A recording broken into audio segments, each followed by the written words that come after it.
Heç olmasa biz cəmiyyətin dərdi ilə ürəyi döyünən insanları, içi mən qarışıq, içi siz qarışıq. And verirəm sizə Allaha bu cümlədən bu söz yadigar qalsın. Ömrünüzü həsr eləyin yaxşıların tanıtdırılmasına. Vallahi böyük xidmət eləyərsiniz bu cəmiyyətə. Yaxşıların tanıtdırılmasına.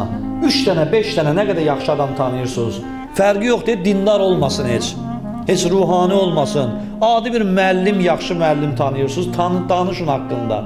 Adi bir usta tanıyırsınız, yaxşı insandır, vicdanlı insandır, tərbiyəli insandır, danışın onun haqqında.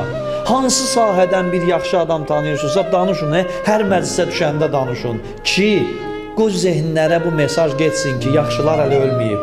Yaxşılar da var, yaşayır, olacaq, bundan sonra da olacaqlar, sayları daha çox olacaq inşallah. Qoy nikbinliyimiz artsın bu cəmiyyətdə. Elə düşünməyək ki, elə pislər çoxalır, yaxşılar azalır. Pis çoxalmır, yaxşı da azalmır. Sadəcə pisdən danışanlar çoxalır, yaxşılardan danışanlar azalır. Bu onların özündən daha pisdir. Allah'ın verən bu mübarək cümə gününün hörməti xatirinə Allah bizi yaxşıları tanıyıb, onları dəyərləndirənlərdən qərar versin inşallah.